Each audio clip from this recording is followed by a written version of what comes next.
Jake Pentland Show. I had a funny tweet today I wanted to get into where Brody had mentioned, one of my followers had mentioned, that I've had 3 people hang up on me so far in the last 3 weeks, and that my sister, who does a similar podcast, has yet to have anyone hang up, and he was trying to make the point that obviously this show has a different approach, but the argument I want to make on that is that the people that hang up on me are wusses so far. They can't handle the truth. It's mostly a judgment-free zone. I let everybody have their say, but if in time the moment comes where you have to explain your position, I'm going to have you do that. I think that's what happens when you call into a radio show. That's what happens when you listen to a radio show. Even in your own home with your friends, when you're having a conversation, I have a hard part, I should say I have trouble with people who throw things out there without thinking about them. I think, if I want to go off for hours, I can go off how basically that's the root of every single issue in the world, is that people just blindly repeat without thinking. And I think asking people to think about what they're saying and explain it clear, asking them to use the language appropriately under the rules and guidelines of the English language, and the respect for other people to stand your ground, I think should not only be accepted on the show, but it should be forced in so many words, because if you call in and say, my feelings are this, fine. Then you got to be honest that they're your feelings. And if you're asked to provide an example, you can provide an example. And you'll find that I'm very genial when you do that. However, if you just blow something on the air, don't back it up, make personal insults, or just start talking in gobbledygook, I have a problem with that. I've been told I get angry. I think the last 2 weeks I've been less angry. But so I just want to say that ahead of time. This is going to be kind of another touchy subject. I think I go through the internet through the week and find which situation or thing to talk about will make people the most uncomfortable, and then I go, that's the show I want to do. And this one, we are actually talking about the Tyler Clementi case. Some of you are familiar with some of the details, but it happened at Rutgers, and basically what you've all probably heard in the news is that there was a kid whose roommate in college filmed him having gay sex, outed him as a homosexual, and he later jumped off the George Washington Bridge. I think we're probably familiar. Eli, are you there? Yeah, I'm here. I'm sure you've heard of this case, correct? I've heard. I haven't read in detail about it, but what I've heard about it for sure. That seems accurate, my description, yes? I didn't know gay sex. Yeah, he got, from what I understand, he didn't come out of the closet yet, and one of the people within his dorm area secretly placed a camera within his dorm room, capturing him and another male having sex, and he found out about it after the fact without coming out of the closet. And I guess it traumatized him to a point that, unfortunately, he took his own life because of it. Yes. And Jeffrey, are you there? Jeffrey, yeah, I'm here. Everybody. Have you heard anything about this case? You know what I'm talking about? Yeah, it's an older one, right? Yeah, the reason it's topical is they started the trial last week, and they're in jury selection. And Ravi, the roommate who allegedly filmed him, is on trial for witness intimidation, bias intimidation. I have a list of the things. So basically, he faces up to 10 years in jail. It already has been ruled by a judge that the suicide is not linked to the videotaping. They tried that originally, was to get him on trial basically for, I think, manslaughter was the earliest thing, saying he caused the death. They've already ruled that out. So they're going after invasion of privacy and this thing called bias intimidation, which falls under hate crime. And we all know that there was legislation, which I think is absolutely ridiculous. I'll probably piss a lot of people off. But basically they have a separate list of crimes for hate, as if there are crimes you do because you like somebody or love somebody, and that there's this should be extra punishment because you have malintent while you're screwing somebody over. Where I come from, if you're screwing somebody over, you have malintent. It goes without saying. But anyway, so bias intimidation is one of the ones that falls under hate crime. So the jury selection is happening. It's going to trial. And I've been kind of following this case a little bit out of the year. I've seen Ellen DeGeneres talk about it. She's making this sort of a campaign against cyberbullying. The mayor of New Jersey, that fat Pig, whatever his name is, he even talked about saying how the perpetrator should have trouble sleeping at night, and it became pretty much international story for the most part. But what happened was I had taken the time earlier in the week. I got in a cyberbully discussion on Twitter, which is something I've done shows on, and we will definitely be touching on that today. However, I wanted to keep it for the sake of debate and for the conversation. I wanted to keep it to the Clementi case because this is pretty much the case everybody's using in terms with the term cyberbully. It's usual that when somebody talks about cyberbullying, within seconds they'll say, well, what about that kid that killed himself because his roommates, did a video podcast of his gay sex and outed him. So they are linked. But anyway, I start reading the case, and I find that pretty much everything Ellen's talking about, everything I've ever heard is not necessarily true. In fact, I think it would probably surprise both of you and most people that the kid that killed himself had already come out of the closet. A lot of people don't know that. They think this outed him, which I think is a pretty big detail overlooked in the media. But, yeah, he had already come out of the closet. I think a lot of people would be surprised to know that there never was a video podcast that anybody ever saw of gay sex. I think that would also surprise people. And what happened was the roommate filmed him for 5 minutes to make sure that his friend who he was having met on a hookup site didn't rob him. Once he saw the two guys kissing, he turned it off. He was grossed out by it. He made a Twitter joke the next day, I think is a joke, and I welcome any callers, that because his gay roommate asked for the room again, knowing that he had already been filmed once, asked for the room again for another hookup, and Ravi, the man on trial, said, I'm going to have a viewing party. He never did have a viewing party. There's never any recorded evidence.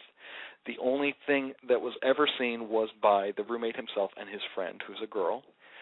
Those are the only two that ever watched. They said they watched for 5 minutes and turned it off. So I'm reading this, and I'm getting a little surprised because I'm thinking, wait a minute, this kid killed himself because, they filmed him having sex, and he didn't know, and he was humiliated, at least according to Ellen DeGeneres, who she did basically a show about cyberbullying, and she's made this kid a case. His name is Tyler Clementi. You can look it up. And this leads me to my point of the show. So the number here is 213-325. Oh, no, I'm sorry. Whoops.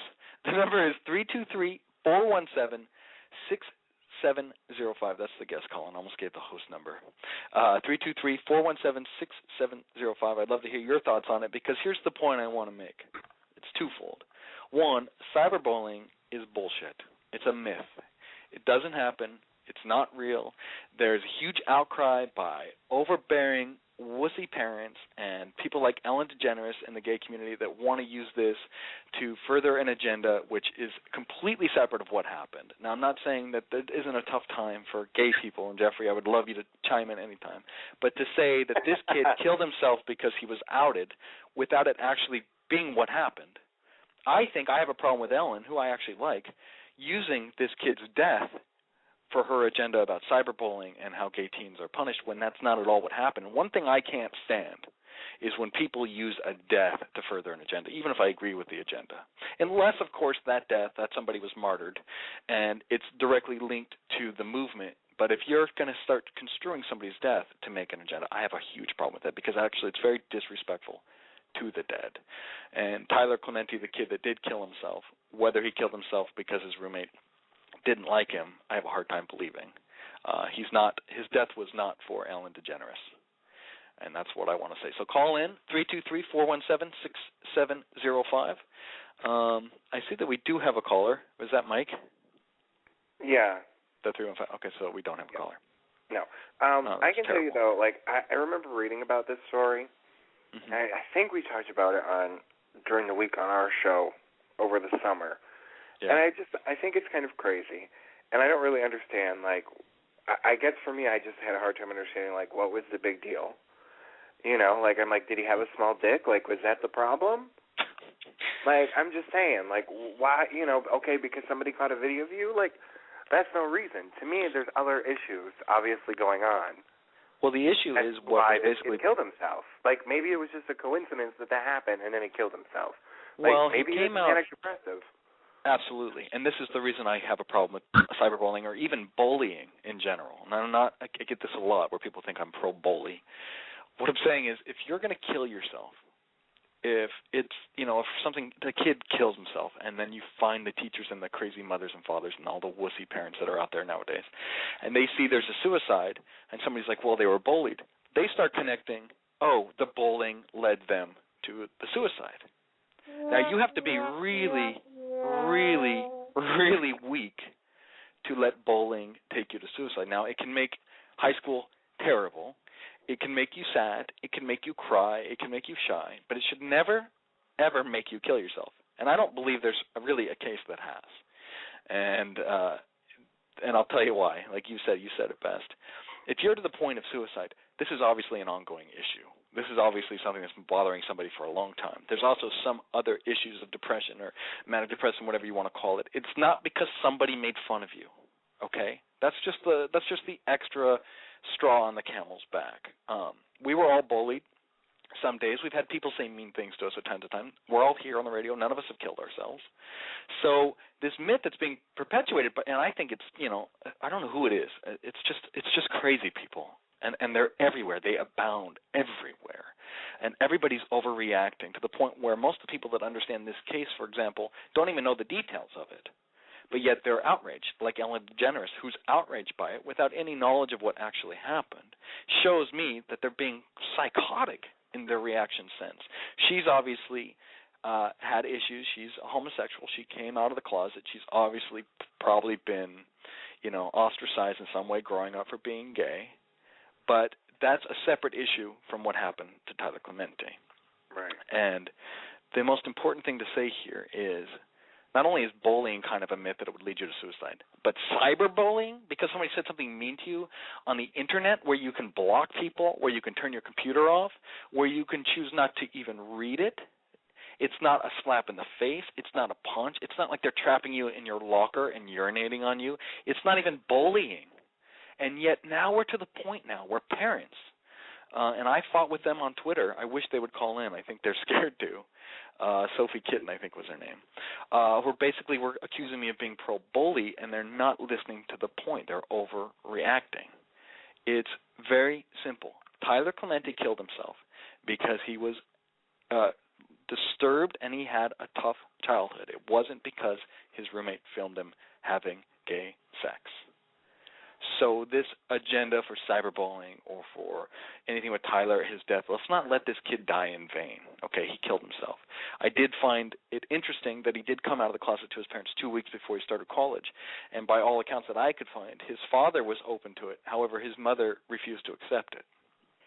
Well, Jake, I just don't understand is why are we talking about these stupid issues. I mean, I understand the kid was gay, and look, I'm gay. I get it. You know what I mean? And I think people, like the gay community, like Ellen, are maybe a little bit oversensitive to these things right now because they're in the fight for rights and everything. So I think it tends to get stuff blown out of proportion. And it's like when people be like, "Oh, you're using the race card or you're using the gay card." Like I can't stand it because when you go over the top with these things, it completely takes away credit from the cause. And with this kid, all these kids, because it's constant. I mean, every time we turn on the news, another kid has killed himself. Right. And it's like, to me, there's a bigger issue. It's not about bullying. It's that we're conditioning our children to where they can't hack it because they're being patted on the back every fucking day of their life, being told, you're great, you're good, you're awesome, and you can do anything you set your mind to it. Well, there's a fact of the matter is some people are fucking stupid, and they're not going to be able to do it. And you can't keep telling these kids that they can do anything because it's not true. Perfect example. I won't name the kid, but I've seen it a bunch. I just watched my cousins on my wife's side, and there's this thing I've been noticing where pretty much everything a kid does is round of applause. The kid's like, tell a joke, and he goes in there and he doesn't even speak English. He'll just go blah blah blah, and everyone will clap and applaud. And I've been watching this over the last 10 or 15 years. It's been this movement where it's past the everybody gets a trophy or you're just good for participating or just special to the point now where we're going to applaud you. It's not even just a participation trophy. You get first place trophy for this joke you told. That is a terrible joke. Okay. And I'll say I've seen it before. So the kid will say, like, he's pooping in my diaper, and everyone will laugh, and it's funny. Now, this kid grows up, being like the greatest stand-up of all time in his mind. It's not his fault. Every joke he tells is killing. So it's only natural he's going to think, hey, I've got a gift for this, which is what we call the self-esteem movement. I talked about the baby boomers 2 weeks ago, actually 3 weeks ago, when the one month called in. And what they've done is they've made this agenda, let's make our kids have really good self-esteem by lying to them. Really, that's what it is. They won't call it like it is, but the truth is everyone's got together and said, let's lie to our children that they're better at something than they are. That way we don't have to tell them they're not, and then their feelings won't get hurt. Now, these kids who think they're George Carlin in their prime, even though they can't even form a sentence, go into the first grade, and there's other kids, and they're in school now, and they're being socialized, and they go out there and they tell a joke, and there is not a single laugh because the joke sucks. And now they're in school, and they're facing their first time dying on stage, and the kids don't like them. And they say, you suck, boo, get off the stage. And now the kid cries, right? Because he's never had an accurate depiction of reality. He's so used to everybody doing this big, gigantic round of applause for him. So then he goes home to his mother and his father, and he says, oh, and he's crying, and he says, and again, this I'm making up. This didn't really happen. But anyway, follow me along. So he goes home to mom and dad, and he says, I told a joke, and nobody laughed. And some kid threw a tomato at me. And the parents have a choice at that moment. They can go, my God, we have raised this kid so out of touch with reality. Now he's going out in the real world. My God, we need to toughen this kid up and let him know, oh, my God, no, sometimes you've got to actually tell a joke that's funny. Occasionally, when you play sports, you've got to catch the ball if you want us to clap. If it hits you in the face when you're older, you don't get the round of applause. You're supposed to use your glove. And here's a moment. But here's what the parents do nowadays, and why Tyler Clementi's death is being used, and why I'm so angry all the time, is when that kid comes home and says, Mom and Dad, I told a joke today and it bombed. They say, well, those kids that didn't laugh at your joke are wrong. They're just not smart enough to get you. And the cycle continues. Then he goes to school the next day, he tells another horrible joke, and now these kids are like, why is this kid telling a joke? We booed him yesterday. Now he's harassing us with his lame jokes. I'm going to punch him in the face. Something's got to shut this kid up because he's a moron. So they punch the kid in the face. He goes home. Mom, I got punched in the face. Now the mom has a choice. Well, I keep sending him out there. I keep lying to him. It's bothering the crowd. It's bothering the other kids in his school. Maybe I should tell him the truth. Hey, you suck. You need to perform better. Now here's what they say. They say those kids are bullies. Those kids punched you. Now we're going to call their parents in. Now we're going to sue them. Now we're going to change the rules of your school so that you can go to a school where you can tell a lame joke and everybody is forced by law to clap. And so on and so forth. Now this kid's 13, 14, 17, 18. I'm telling you, when these kids are 20 and 25 and they've had not only the fake round of applause but the oversensitivity to bullying, they are going to get destroyed, okay? Let's be really honest, because the world is not like this. I've said it a million times. They are going to get destroyed. This fake house of cards of self-esteem you built for these kids, when that crumbles, they don't have what I had, what the rest of us had in third and fourth grade when we got slapped on the face. And a joke bombed and people go, you suck. And we dealt with that day in and day out. Sure, it hurt. Sure, it hurt our feelings. Sure, we felt bad. But we got tougher over the years.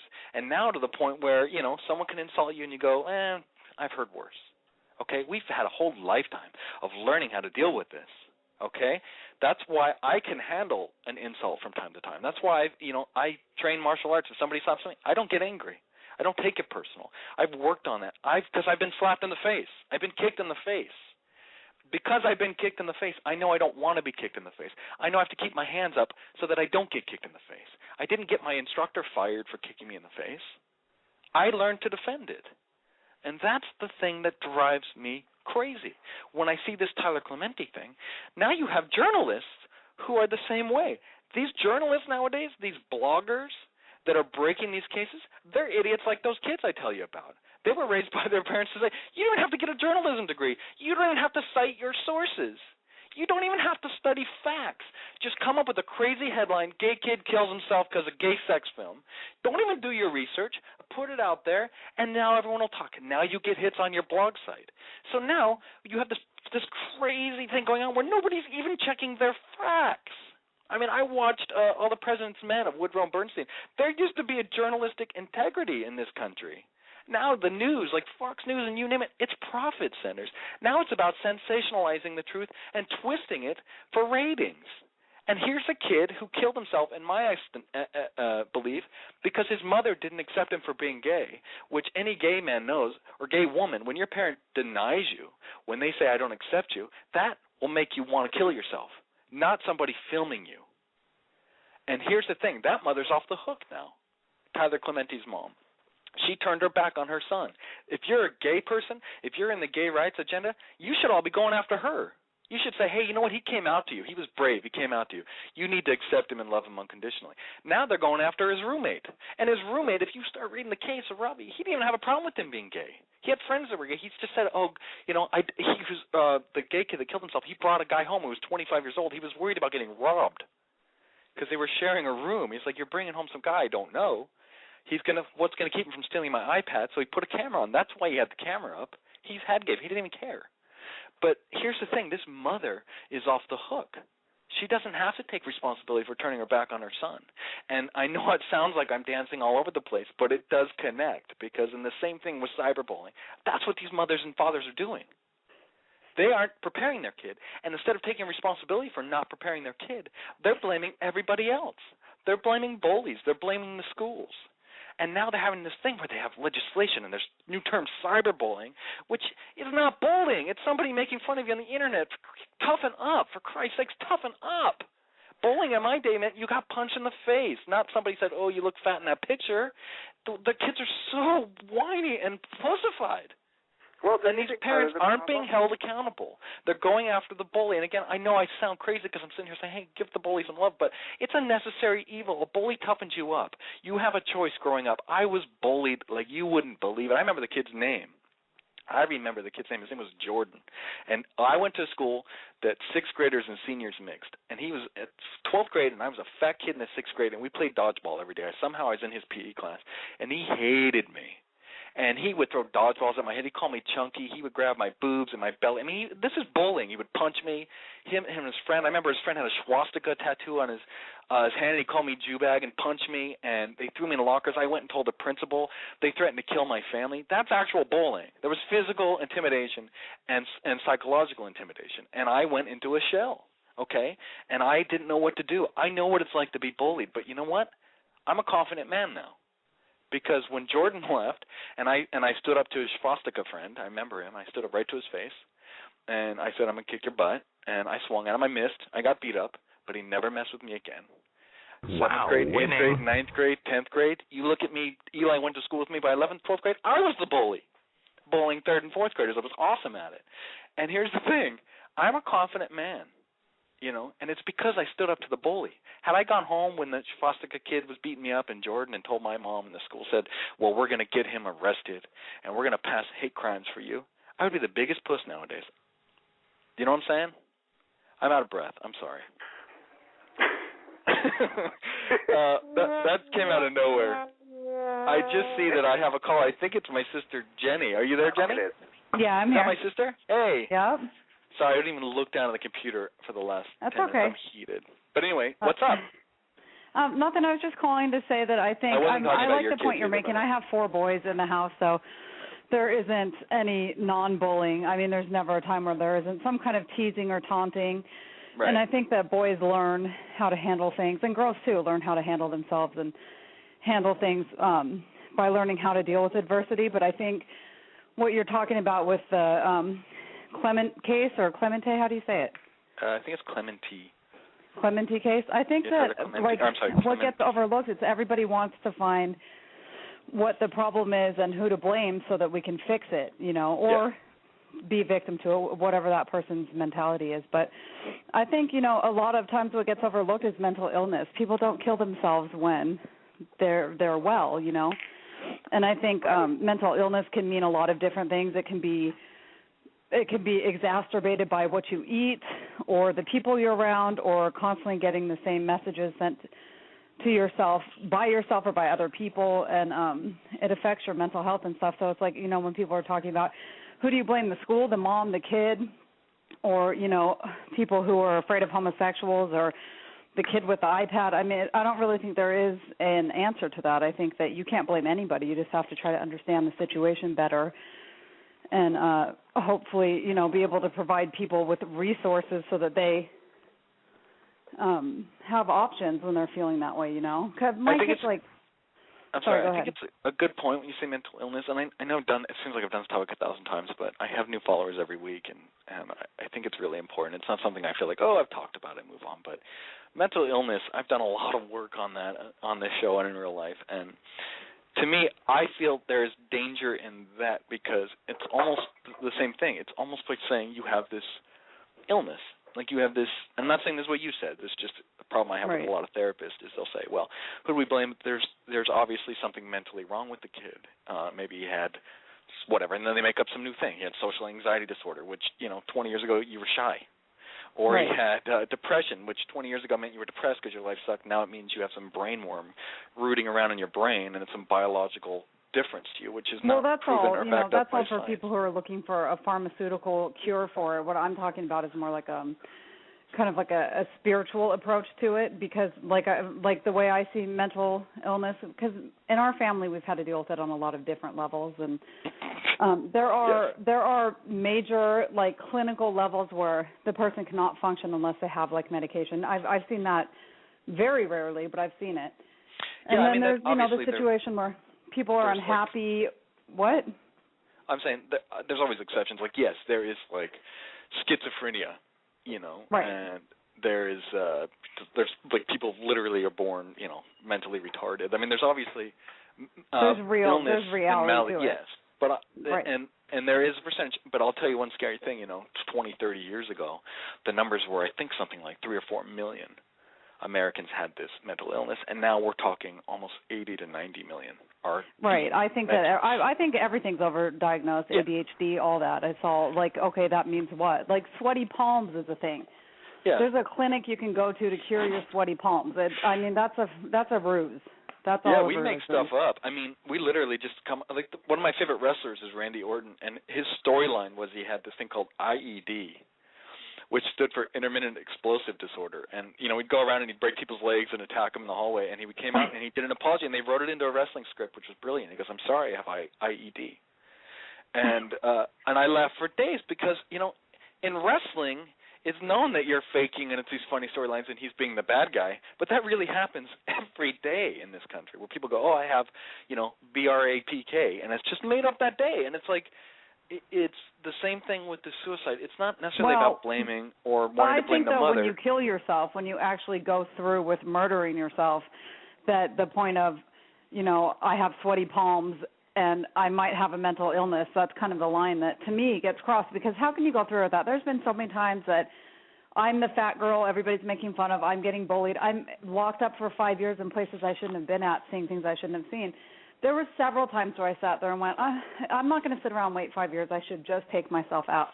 Right. There was a few times where I got, like where it actually started to make sense to me. But I never could cross that line into physical action. And I think the point where you can do that, and, there's studies that prove that kids during puberty actually have signs of psychosis and all kinds of different mental illnesses, like the real kind. Because of the hormones that they're basically crazy because of their hormones. And I can attest to that because of this 11-year-old that's living in my house. That is not my kid. I'm making sure he can't hear me. Well, I remember you when you were a teenager, and me. Yeah, and Jen. I didn't want you to breathe. I told you, I'm like, why do you have to breathe like that?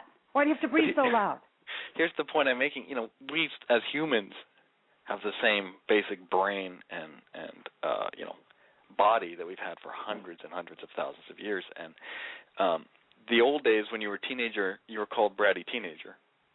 And they've done more studies that show, there's hormones and these guys and girls when they get to puberty, their hormones are all over the place. But if it really made you mentally ill to the point of killing yourself, we wouldn't have survived this long. The difference nowadays people is that did kill themselves then. They did. I mean, of course they did. Probably not. But you know what they were called? They were called weak. Well, seriously, whatever you call them, it doesn't matter what the name is. It matters that, it's not, like you said, it's not the bully's fault. Because I tell my kid, I had this conversation this morning. my 11-year-old yelling at the 2-year-old for yelling at him. And I said, are you going to change the 2-year-old by yelling back at him, or are you going to change your own reaction? And, I'm like, you can't control anything else in the world but your own reaction, so focus on that and stop, drilling it that everybody has to do what you want them to do to make your space more comfortable. That's your personal responsibility. And I totally believe that. And I believe that when people are bullying you, it's your responsibility. And if you have to punch someone in the face, do it. You know what I mean? My kids know how I feel about that. But at the same time, I really think that, that kid that killed himself and all the other kids that killed themselves, it's a different line. It's a different line you have to cross to get to that point. I agree, but again, kids that killed themselves, they've usually, it's not because, their favorite musician got fired. It's because they come from just really dysfunctional backgrounds, or they've had some sort of trauma or abuse. It's not necessarily just puberty makes you crazy and you shoot yourself. The reason you didn't kill yourself, even though you thought about it, everybody contemplates it at that age.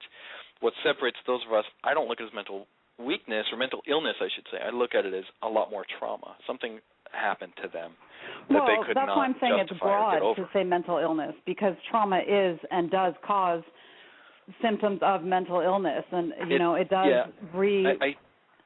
Again, you know what I'm saying? I just do, think but you're trying to find a black and white where there's so much gray. Well, what I'm trying to say is mental illness is a symptom. It's an effect of an original cause. Most of the time, yes, or it can be a symptom. Yeah, like I said, there's always exceptions. There's schizoid and all that, but for the most part, it's like when Billy Gordon, we did the Fat Show with NAFA, and she was talking about how, she doesn't eat, she's magically fat, and he was saying, well, when you overeat, it does change the chemistry in your brain. Eli asked him, and he was trying to make the case that there are certain people that have mental illnesses that cause them to overeat. Right. When we asked him, does overeating cause that, your brain chemistry to change, he said yes.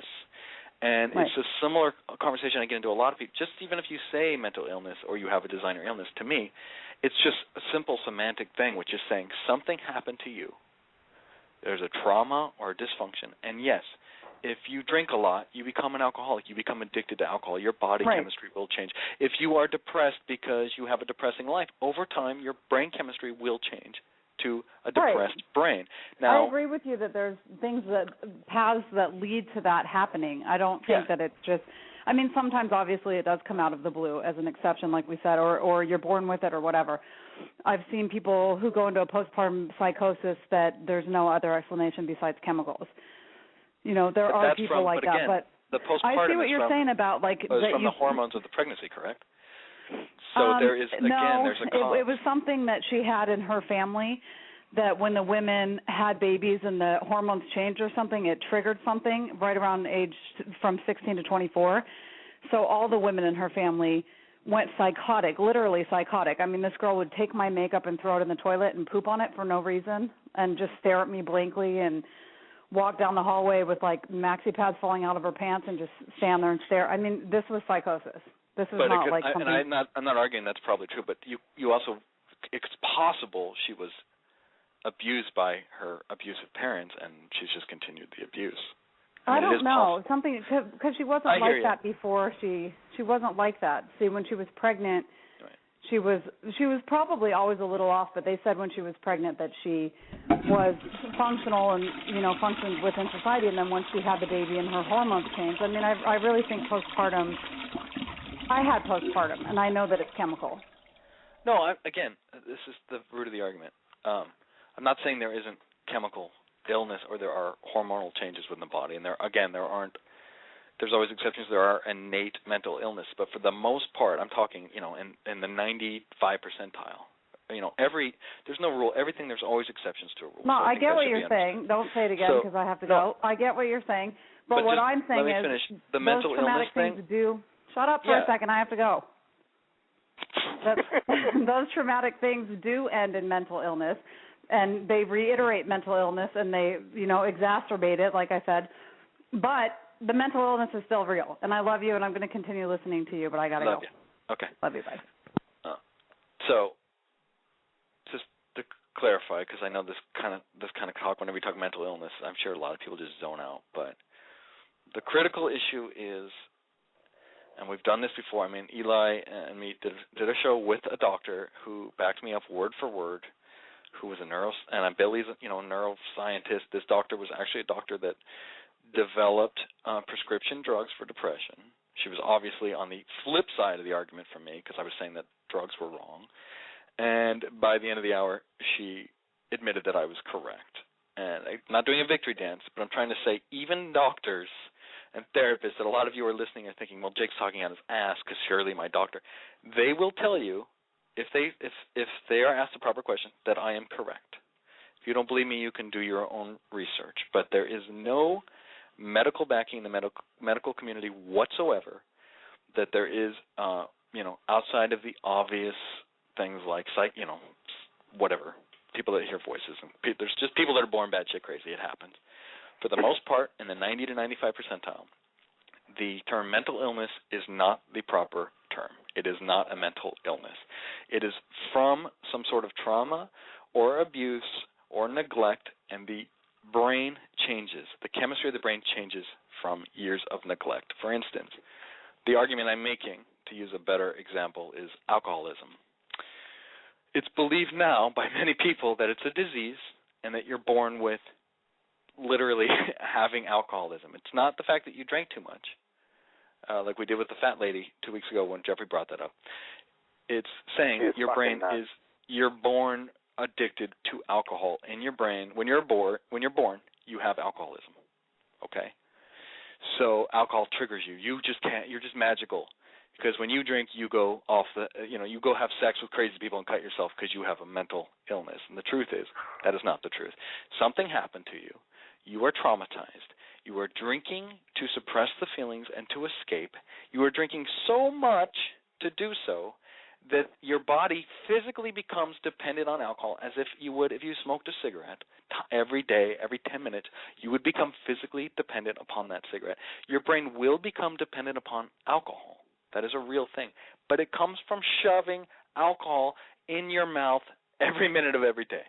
It's not something you're born with. Can I tell you something? Yeah, go ahead. About this? Okay, so, I had mentioned before, I did have a little bit of a problem with alcohol for a while because I was going through some shit. That's it. And I started drinking from the moment I would get up. I would go to work. I had an office job.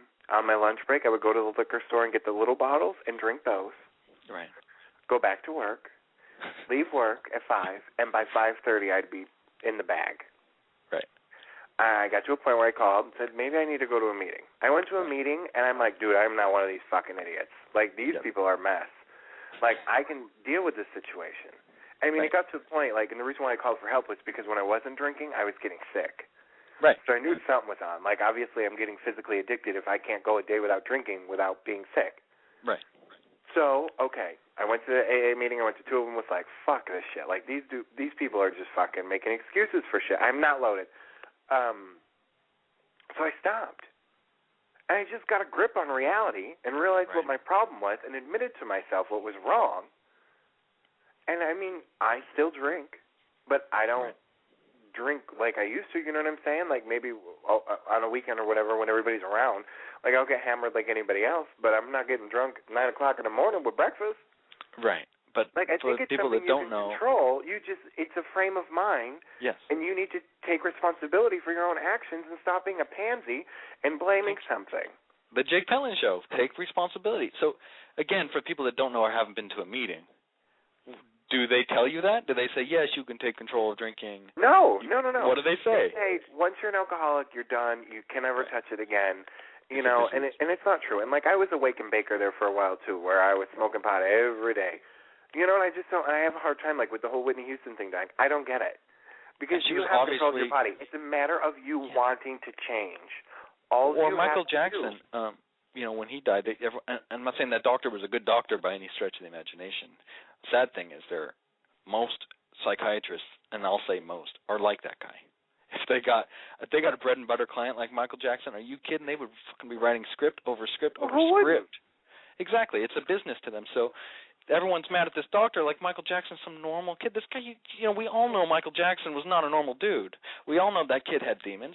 If you really pay attention to him and you look at his dad and you look at interviews, he was abused horribly by Joe, and he never dealt with it. And he became, a pederast and a drug addict because of his childhood. And now everybody wants to get mad at the doctor. It's the same thing with Tyler Clementi, who kills himself because the kid obviously had issues. He didn't deal with them, and he jumps off fucking George Washington Bridge, and everybody goes after the roommate. Or Jenny, when she called in and said, well, there's all sorts of things. It's just mental illness. I love my sister. I know she doesn't mean it that way, but it's the same thing. The mental illness in that scenario is Michael Jackson's doctor. It doesn't matter. The point is, you are not dealing with whatever is bothering you. You aren't. And not only that, none of us are making you. None of us are holding you responsible. We're all collectively believing the bullshit that it's something else or somebody else. And it is dangerous.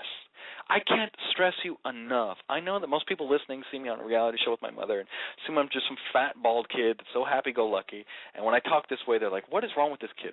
Forget that I'm Roseanne's son. Just forget it. Just listen to me. I actually know what I'm talking about. It's a weird coincidence. It happens. Smart people come from all sorts of places. The bottom line, it's so dangerous if none of us take responsibility not only for ourselves, but that we don't do it for other people. And that when Whitney Houston drowns in a bathtub because she's a friggin' idiot drug addict, everybody wants to go, oh, well, she got famous too quick, or maybe she had mental illness. No. She was an idiot. She was weak. She didn't take care of herself.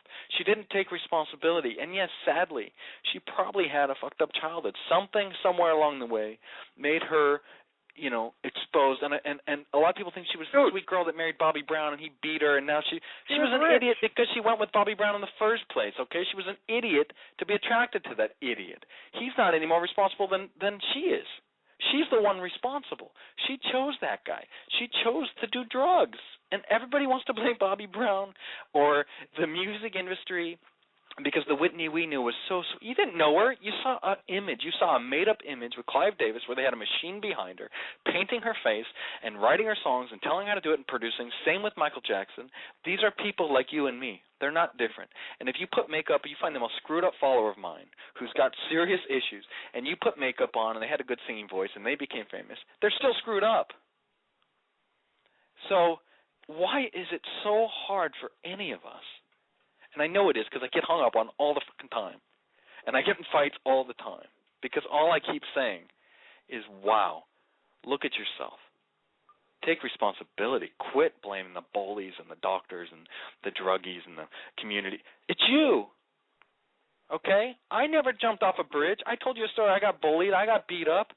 I didn't jump off a bridge. I didn't get dependent upon drugs and alcohol. Now, I didn't have a traumatic childhood. You know what I mean? So maybe that's why I got lucky. But, had I had a traumatic childhood, who knows? Who knows? I could be gone. I could be dead now. I don't know. And that's the point. It's instead of looking at the case by case today and what got someone, why they did this and who's to blame, Jenny makes a good point. It's not about blame. It's about just accepting the way it is. But by doing what we're doing collectively, we are literally blaming everybody else but the perpetrator. It's become this collective lie. When Peggy Howell and her NAFA called 2 weeks ago and hung up on me, she was trying to tell us that she had magic fat disease. And when I asked her, are you sure there's not a psychological link to why you're fat? She hung up on me. Okay? So a lot of people can look at it and go, well, Jake was rough, or she's, who knows? Maybe the thing is, she eats too much food. She eats too much, and she blames everybody else. She doesn't work out. And, yeah, it sounded creepy, like her father's telling her what to eat. She obviously had some kind of issue. But why do we let people get away with it? I don't understand. I really honestly don't understand. Now I'm asking you, since nobody's calling in, they're terrified today. Jeffrey, in your experience, someone who drank heavily, why did you drink heavily? Honestly. You don't have to get too deep, but, you were hiding from something, yes? Oh, are you asking me? Yes. Oh, sorry, I had Michael asking me about something. At the time, I was 20. I had taken in a child and had him living with me for a year, and he had some major issues. He was like on 100 milligrams of Zoloft. Like, it was nuts. He was 8, and I was like trying to get him off. I had him, whatever, and his mother ended up taking him after the year. My relationship ended because it was so much work. So I had this house. I'm by myself. My relationship's gone. The kid's gone. What do I have? So I just started drinking to numb the pain because I was constantly thinking. And for me, one of the things I liked about drinking was that I could drink and I would stop thinking about shit. Right. Because otherwise, that's all I did was think.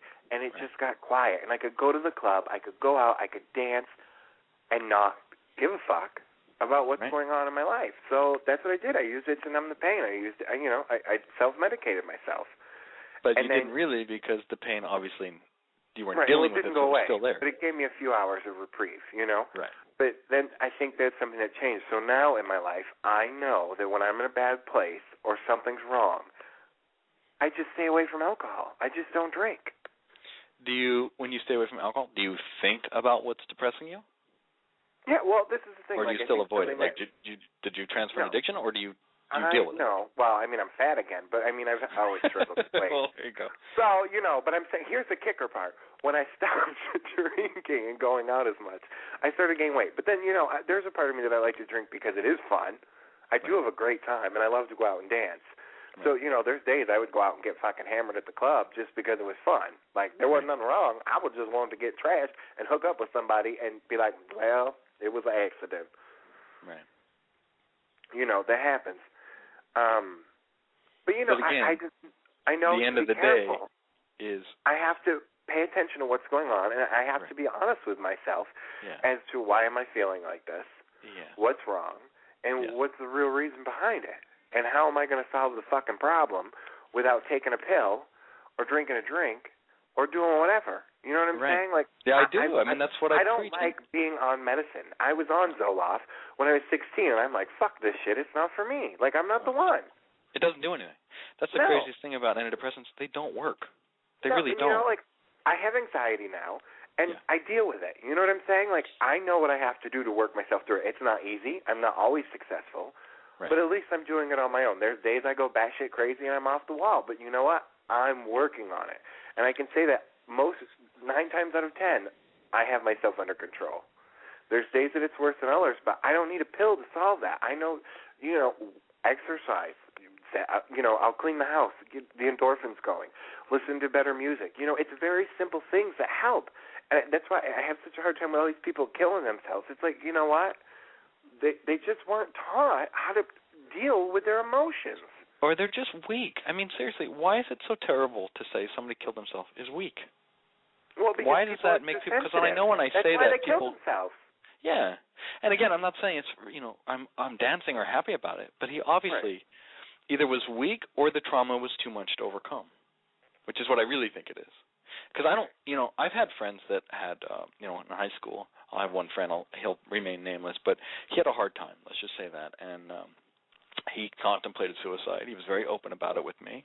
And you know what? I told him do it. If you're to the point, well, I didn't tell him do it, but I said, I said that's an option. You can always kill yourself. You really can. It's not that hard.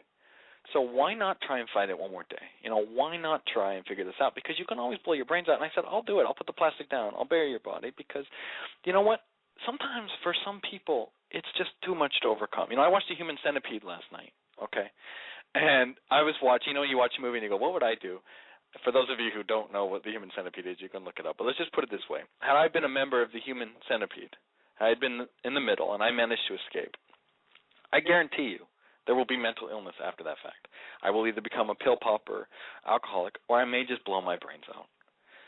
And I was thinking that last night. My wife asked me, what'd you do? And I finally said, I'd probably kill myself.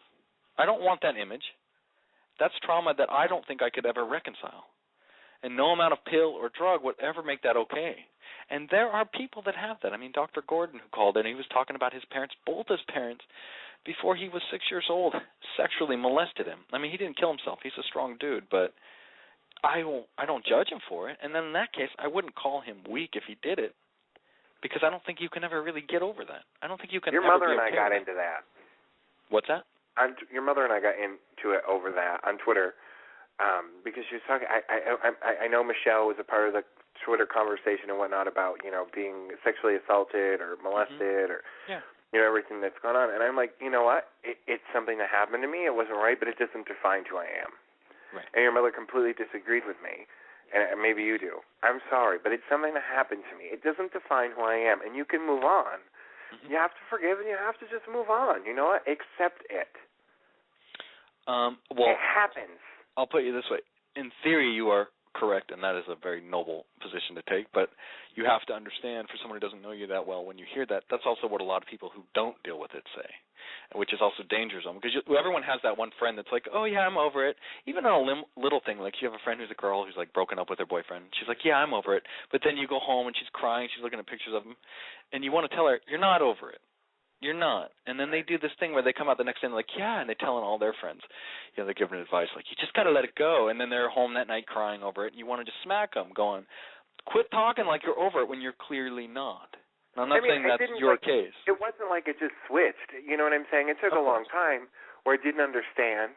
Right. And then I realized I'm never going to understand. It's just something that happens. And, I mean, don't get me wrong, because if I see a child being hurt, I'll, like, wig out. You know what I'm saying? Like, I'll go to bat. I can't stand it. But that doesn't mean, like, it doesn't consume me. You know what I'm saying? I don't think about it. It doesn't bother me. Like, if somebody wants to talk about it, I don't. It's very, I don't know. I guess maybe I'm just weird. Like, it doesn't eat at me. Like, it just happened. And it's okay.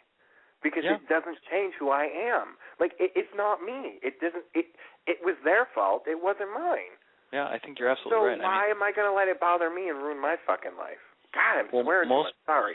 No, I know. That's all. As long as it's you, not me. I mean, most victims, you know, they can go two ways. They can live the rest of their life as a victim, get very comfortable in that victim role, or they can become a victimizer. I mean, obviously there's a third where they're healthy and perfect, but we all know that's a difficult road to travel.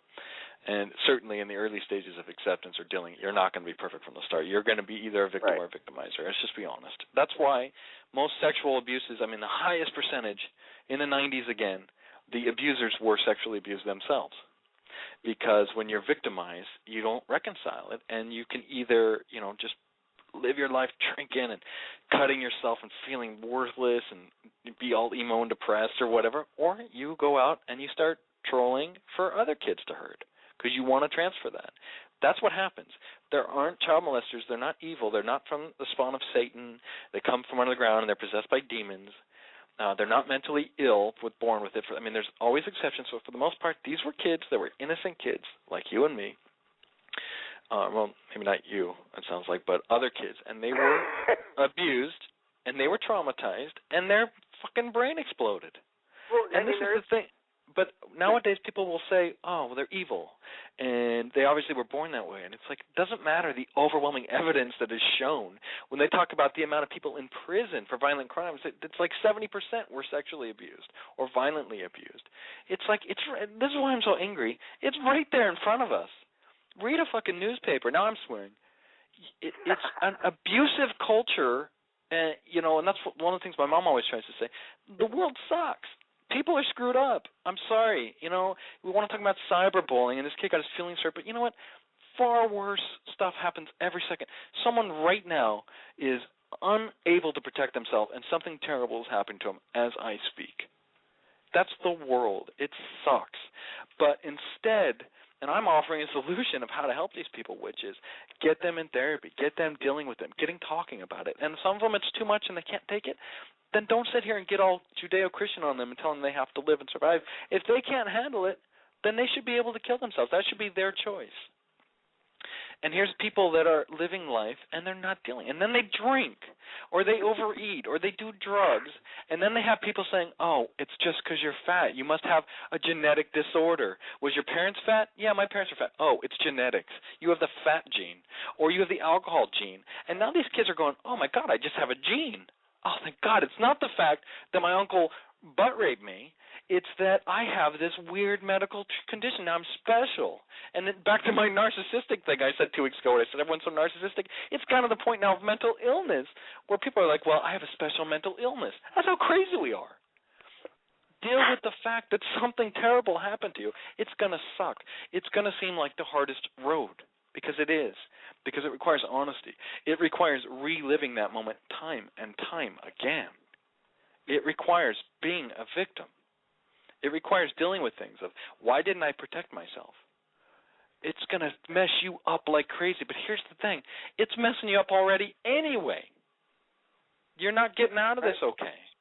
So what do you want to do? You want to pop a pill? You want to drink? You want to blame everybody else? You want to talk about how the world is this and we should all pray to Mother Gaia or get caught up in some BS. No, it's messing you up. Deal with it. Face it head on. It's what I say every week, and why every week somebody hangs up on me. Because it's not the answer any of us want to hear. No one wants to be told, yeah, you were molested. You know, something horrible happened. Let's talk about it. Nobody wants to do that. I don't blame them. I wouldn't want to do it. But consider the alternative. The alternative is you are living life in denial. And if you're, you know, and that can be a disastrous path to undertake because you're living life as a lie. Yes. You have a caller on the line who's actually a psychologist from D.C. Oh, perfect. We have a psychologist. We got 4 minutes left. Is that Mike, D.C.? Yes. Yes. Hi, how are you? Hey, Mike, sorry. We only got 4 minutes, so I don't mean to rush. No, I know. You know, it's funny, actually, you were talking about this subject of, you know, the victims. And oftentimes it's my job to get people to stop living in their convinced reality and actually live in an actual reality of life. Right. And that's pretty much sums up everything that you talk about is this idea that, and it comes from relationships or any type of trauma that we have in our life. It's about really looking at as is, you know, what is really going on in the world today and in your life and being self-aware. And that's, you know. Thank you for calling. I want to continue talking, so this is not, stay on the line. But it's kind of akin in a weird way. I've tried to use this before. People kind of look through me, but we've all had a friend that, like, went to the Landmark group for a weekend or got into Kabbalah or whatever, where there was this point where they became, you know, what we call culty. Maybe we all don't have a friend. Maybe I'm hoping you do, but other people listening, we've all had that one friend that has literally gone culty in something. And there's this point where you try and help them, and they're literally impossible to talk to. And what they do, there's people that are professional cult breakers, and they go in there, you know, there's brainwashing and all this kind of theories. But is it, Doctor, is this a weird analogy that a lot of people that are abused are almost kind of in a cult mentality through their life? Is that weird to say? No, I mean, I think there are a lot of people who are susceptible to you know, type of convincing, you know, organizations or just being convinced by regular people. People are often innately gullible. There are very few personality types that don't relate themselves to being gullible. And in fact, those personality types, I don't know if you've ever taken the Myers-Briggs, but there's out of the 16 personality types, there's actually 4 that usually are not susceptible to cults or persuasion. One of them being ENTJs, INTJs, folks who actually make a quick judgment, are very intuitive folks. Wow. And, I mean, will you call in next week? Because I want to talk about this. Yeah, no problem. Actually, I specialize in decision-making. My specialty is life and death decision-making. Oh, perfect. All right. Well, now we have a call for next week. Do you have a Twitter account? I do not, actually, but I can give your producer my contact information. Okay. Do you mind doing that? Yep. I'd love to have you on next week because there's only 30 seconds left. Finally, somebody called. Took a little while. But, all right. Well, I want to thank everybody for calling in. Again, I love this show. Even if I'm the only person listening to this thing, I love this show. And I think there isn't enough out there. There's not enough people that are asking anyone to take responsibility and accept the truth of their life. I think that's a thing of the past. I think I sound crazy to a lot of you. I really do. I think a lot of people listening going, Jake has weird issues that he asks us to be honest, but this is the way we survived forever. What I'm saying is something that every human understands deep down and has for hundreds of thousands of years. It's only these past 20 to 30 years where it's gone batshit crazy. And I'm holding on. I'm clinging on because I see where this is going. And I see a generation of psychopaths, actual psychopaths who don't even have any bearing in reality. And it terrifies me because eventually I'm going to be 70 years old in a nursing home, and my president's going to be that shitty kid I talked about at the beginning of the show who tells terrible jokes. It terrifies me. There has to be a push, an agenda of movement, and I'm behind it, where we demand honesty, where we demand respect, and where we demand that everybody takes accountability. Let's stop blaming everybody else because it's a long, dangerous, dangerous path. And that's all I want to say. Next week is going to be a good show. Eli, you were awesome again. Thanks, Coach. You want to say goodbye? Thanks, Coach. Jeffrey, Thank you so much. I think you're getting the phone number. So I think that's going to do it. I think I will play my out. I hope I upset quite a few people, because that means I am doing my job properly. Call in next week, and thank you, everybody. All right. I can't find my sound effect to play out. Here, I'm just going to hit one at random. Let's see which one I get. This will be my out. There's this one. All right, there it is. Thank you, Mike. Thank you. I was struggling. Okay. Well, thank you, everybody. Eli, let's go to the shooting range.